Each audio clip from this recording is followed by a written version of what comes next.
Bienvenidos a un nuevo episodio de Economía y Realidad, el podcast de Colproce.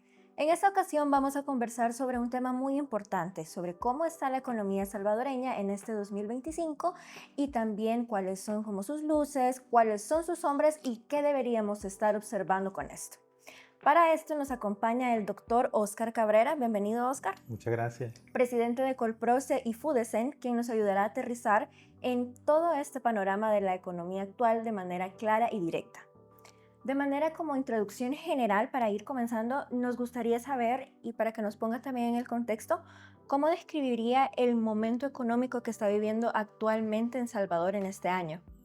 Sí, bueno, primero muchas gracias por la invitación. Desde mi perspectiva, el momento económico al tercer trimestre de 2025, con el que hemos desarrollado este informe trimestral, lo catalogo como pues un desempeño heterogéneo que combina, digamos, luces y sombras, como planteó usted, y me estoy refiriendo a señales de resiliencia, pero también debilidades estructurales que persisten en el tiempo. Si bien ha habido un crecimiento económico, el escenario se está desarrollando para la economía salvadoreña en un contexto global de incertidumbre estructural y desaceleración moderada. Nos estamos refiriendo a que este año en temas de política comercial ha sido muy difícil, dado que la administración Trump lanza su política de aranceles para todos los países del mundo, ¿verdad? Esto ha implicado impactos en la desaceleración económica mundial y obviamente los desafíos que no se ven desde afuera radican precisamente en el dinamismo que está obedeciendo más que todo a factores coyunturales, no a una transformación de la base productiva económica. Las proyecciones de crecimiento económica desarrollados dentro del Observatorio de Políticas Públicas de la Universidad Francisco Gavidia sitúan el crecimiento económico en 3.1% para este año, y las proyecciones para 2026 están así anticipando una desaceleración convergiendo hacia tasas más bajas.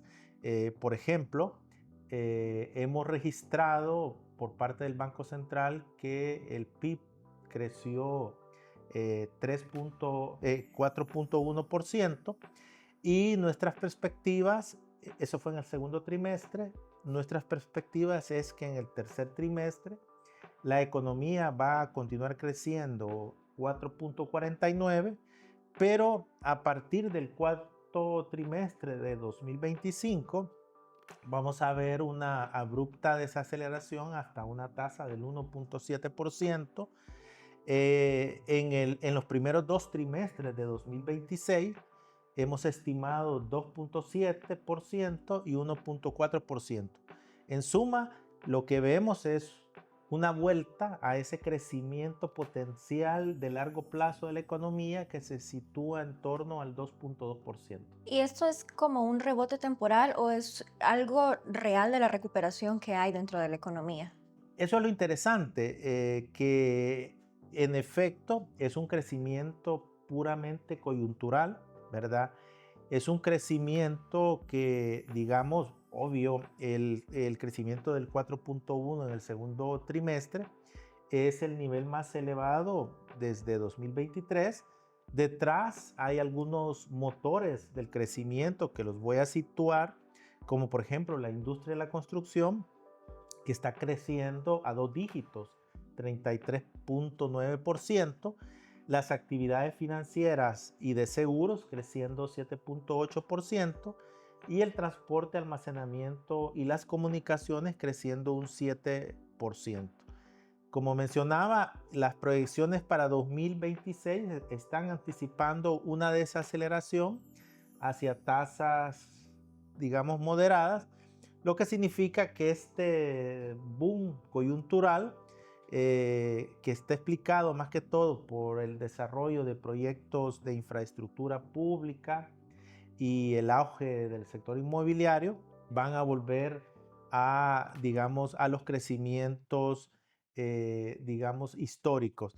Es decir, las debilidades estructurales de la economía salvadoreña explican el por qué no se va a mantener ese 4% en los próximos trimestres.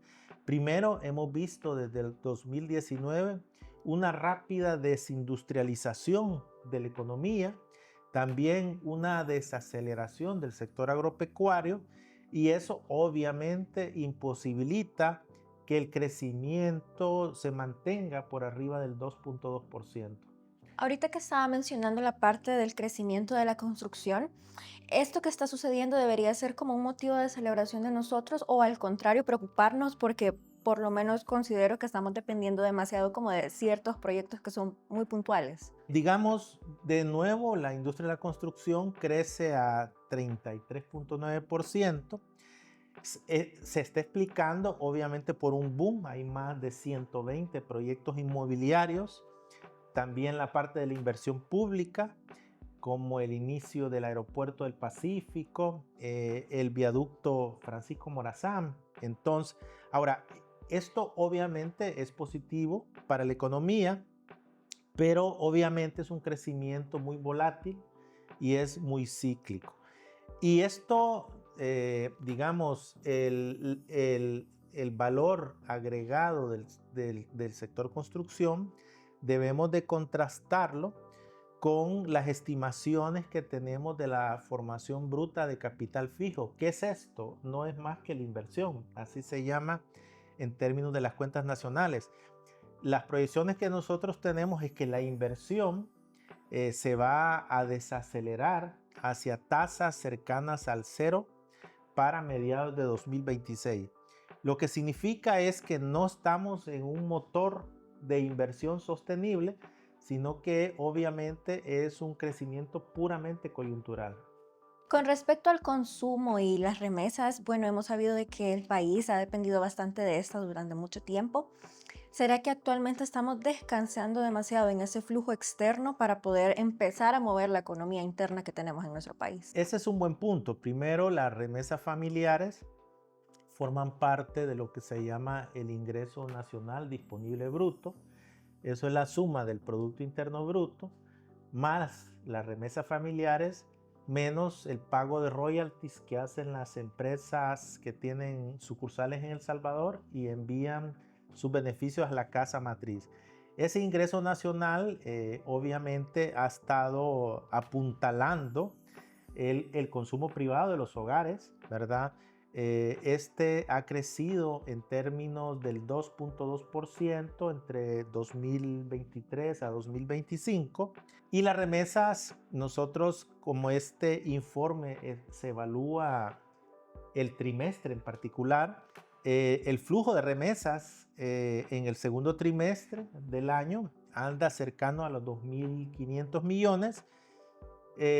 Por lo tanto, la remesa se ha constituido en un pilar de estabilidad externa. Sin embargo, esta dependencia está generando una vulnerabilidad crítica, dado que la economía salvadoreña está supeditado a las condiciones de la política migratoria de la administración Trump, y obviamente esto está afectando el mercado laboral estadounidense. Las últimas cifras de desempleo del desempleo hispano han sobrepasado el 4.4%, lo que está significando es que la política migratoria que ha desarrollado la administración Trump ha afectado negativamente a la población latina, y no se diga a los salvadoreños que pues obviamente tenemos una gran cantidad de deportados en El Salvador. Lo que significa entonces que ni las remesas familiares va a continuar siendo un pilar para el consumo, y nuestras estimaciones para 2026 indican una desaceleración del consumo privado hacia tasas cercanas entre 1.2% y 1.5%. Con respecto a las subidas y a las bajadas de las inversiones, ¿a qué se deben todos estos movimientos que ha habido y las condiciones que necesitamos para que nuestra inversión privada pueda ser más constante de lo que ha sido? Primero, creo que es importante situar que la inversión en la economía salvadoreña, más del 80% de la inversión es privada, un 20% es pública, pero tiene una característica y es la elevada volatilidad cíclica que tiene la inversión. Es decir, históricamente la inversión no ha conseguido permanecer a lo largo del tiempo creciendo. Es decir, y esto se explica por una dependencia de proyectos puntuales, inversiones que duran un año a lo sumo. Por otro lado, la inversión pública siempre ha sido una variable de ajuste para reducir los déficits fiscales. Es decir, la mayoría de gobiernos, por donde recortan gasto, no solo es de gasto corriente, sino que de gasto en inversión, ¿verdad? Y estos son esos movimientos abruptos y un tanto erráticos que presenta la inversión. Por lo tanto, la inversión privada todavía no está constituyéndose en un motor de inversión sostenible y tampoco estamos viendo en el caso de la asignación de recursos crediticios que sea pues tan eficiente. El sistema bancario salvadoreño está asignando el crédito más que todo por percepción del riesgo inmediato, Sí. y está desviándose hacia activos que no son productivos y son mucho más volátiles. Con respecto a estos sectores que se van mostrando como más resilientes, como el turismo, los sectores financieros, el transporte, ¿cuál de ellos considera usted que podría convertirse en un motor estructural? Bueno, yo creo que el sector de actividades de alojamiento y servicios de comida que refleja la reactivación del turismo es quizás uno de los motores que está convirtiéndose ya en un motor estructural. Ahora, este sector está contribuyendo al equilibrio externo. Nosotros vemos dentro de la cuenta corriente de la balanza de pagos, estamos viendo que el sector turismo tiene un superávit de servicios, lo que significa que más de 785 millones ha tenido de superávit la cuenta corriente en el segundo trimestre de 2025. Eso lo que está denotando es que existen oportunidades en el sector servicios, donde el turismo, donde los servicios digitales pueden expandirse hacia nichos de mayor valor agregado. Ahora, el reto es que el sector turismo también no genere impactos negativos en términos, digamos, de urbanización, en términos de contaminación y en términos de gentrificación, ¿verdad? Hay que cuidar el estilo de turismo que va a llegar, las inversiones que se están desarrollando y sin impactar los entornos naturales. Con respecto a esto, la inflación general está baja, pero el tema de la alimentación cada vez sigue como más alto. ¿Por qué este tema de alimentación se mantiene así, aumentando y qué implica eso para los hogares salvadoreños? Bueno, primero hay que plantear que la inflación ha venido en términos generales moderándose a cercanos a la tasa del 1.5% en el tercer trimestre de 2025, pero como usted menciona, la inflación del grupo alimentos se mantiene alta, cercana al 3%. Y esto se explica primero por vulnerabilidades estructurales de oferta. Gran parte de las importaciones de productos agrícolas obviamente provienen de la región centroamericana. El Salvador no ha sido capaz de la autosuficiencia agroalimentaria. Otro elemento son los costos logísticos y los efectos pues, climáticos, ¿verdad? Que impactan en aumentar la temperatura, aumentar la vulnerabilidad a los pues, desastres naturales. Pero como los alimentos tienen una alta ponderación en la canasta básica salvadoreña, esto significa que el impacto en términos de los hogares viene a frenar el poder adquisitivo de los hogares. Y esto está afectando sobre todo a los hogares de menores niveles de ingreso. El país alcanzó niveles récord de reservas internacionales para una economía dolarizada. ¿Qué significa realmente tener como ese ahorro, colchón, por así decirlo? Sí, bueno, primero como antecedente, en 2019 la reserva de liquidez era aproximadamente un 21% de los depósitos más un 3% de activos líquidos. Por efectos de la pandemia, digamos, muchos países en el mundo fueron reduciendo estos niveles de reserva de liquidez para financiar el canal del crédito. En el caso de la economía salvadoreña fue totalmente distinta, no sirvió para financiar el crédito, sino que sirvió para comprar títulos valores del Estado, ¿verdad? Ahora, llegaron a niveles preocupantes para una economía dolarizada, porque casi llegó al 10%. Entonces, en el programa SAF que se firmó con el Fondo Monetario, se estableció que esos niveles de reservas internacionales tenían que ir subiendo y obviamente esto tiene que cubrir más del 100% de la reserva de liquidez, que son los depósitos que tienen los bancos en el Banco Central. Hemos tenido un máximo histórico de casi 4.782 millones a septiembre de este año. Esto equivale a casi 5.1 meses de importaciones, que es un indicador, y está superando pues los umbrales mínimos que han sido recomendados por el Fondo Monetario en este artículo en el programa SAF para las economías dolarizadas. Ahora, este colchón obviamente significa seguridad cambiaria y una protección robusta contra la volatilidad de los flujos externos, ¿verdad? Entonces, es mandato del Banco Central que estas reservas deban de cubrir ese 100% de la reserva de liquidez que los bancos, pues, digamos, depositan. Un ejemplo es que este encaje legal o reserva de liquidez a septiembre andaba por 3.100 millones.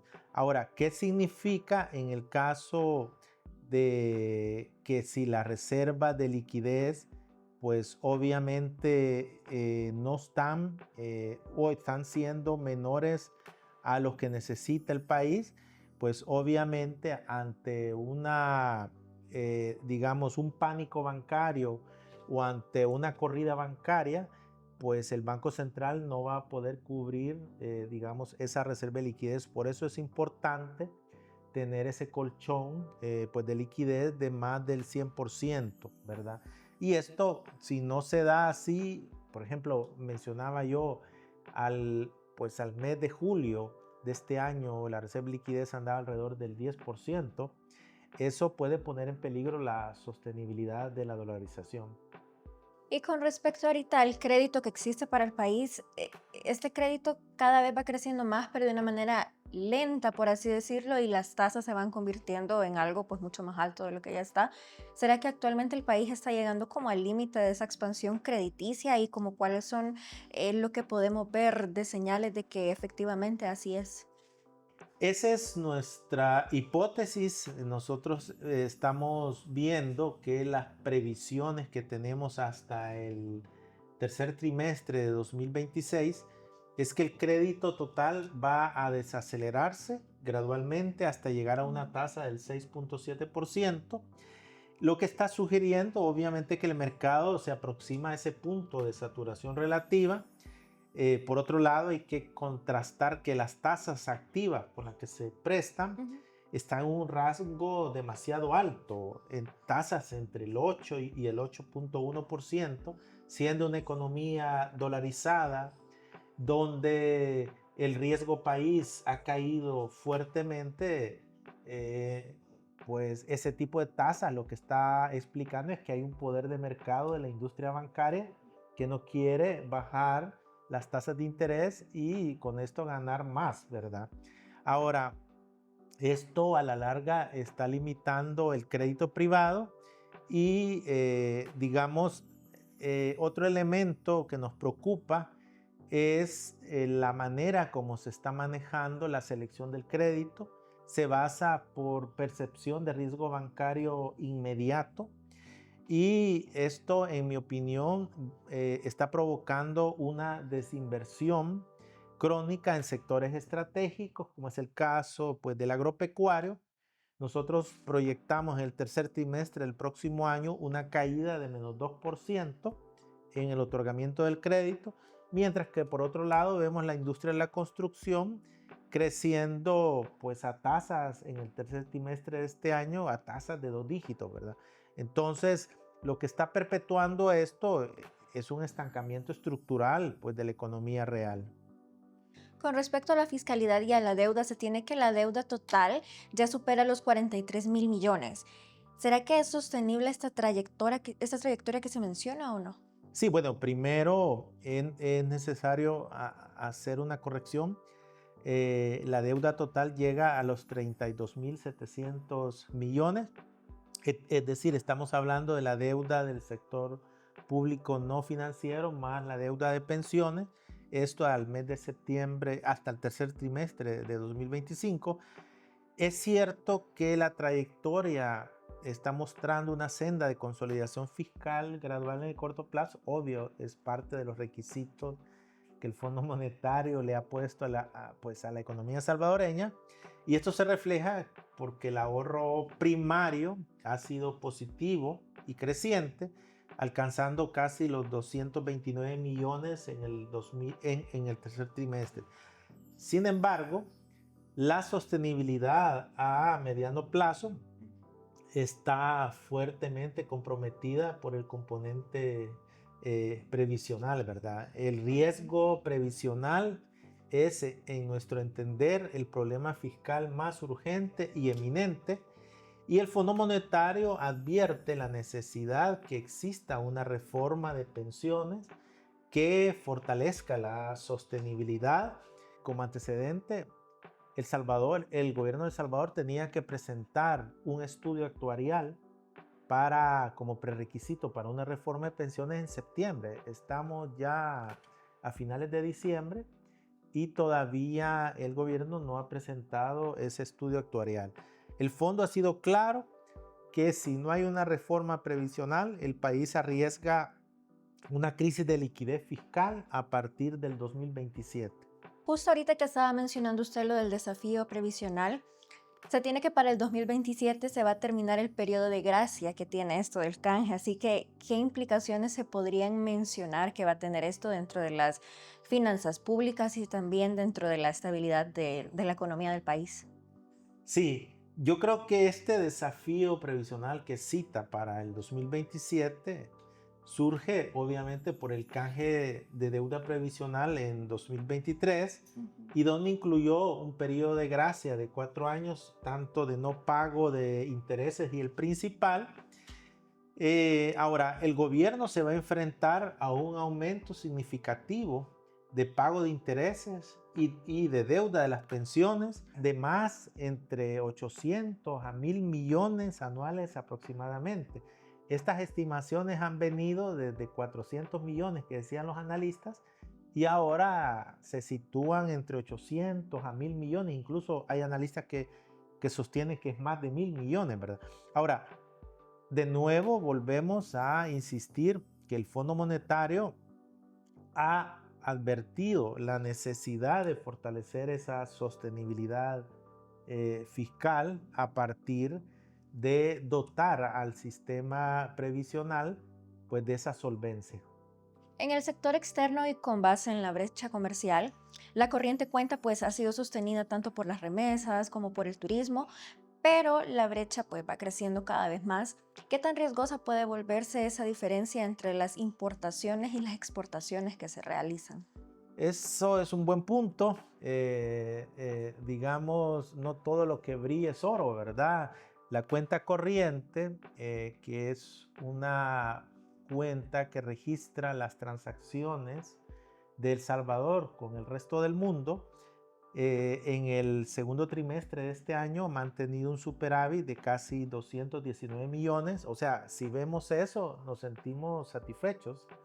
Sin embargo, se explica primero por el dinamismo de la cuenta de servicios, hablábamos del turismo, también por las remesas familiares, pero si escarbamos más, observamos un riesgo elevado y pues latente, que es un riesgo estructural, que es el déficit pues, de bienes y servicios que se ha agravado a casi 2.583 millones. Esto en el segundo trimestre, y esto obedece más que todo a la pérdida de competitividad de nuestras exportaciones respecto a nuestros socios comerciales.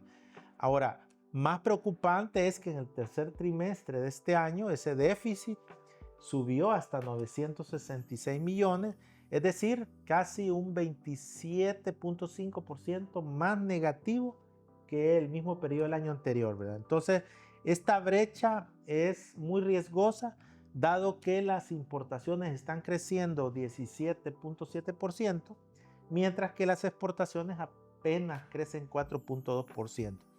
Esto está reflejando, obviamente, que la economía salvadoreña, que digamos ha venido acelerando en los trimestres anteriores los gastos de consumo y los gastos de inversión interna, pero a costa de agravar la vulnerabilidad externa y a costa de aumentar su dependencia por el financiamiento externo, ya sea deuda, ya sea remesas o ya sea inversión extranjera directa. Hablando sobre proyecciones, ¿qué se puede esperar para la economía salvadoreña en estos años venideros? Como mencionábamos al preámbulo pues, de la entrevista, nosotros anticipamos que la economía salvadoreña se encamine a un crecimiento cercano al potencial, ¿verdad? Cercano al 2.2%, el Fondo Monetario menciona 2.5%.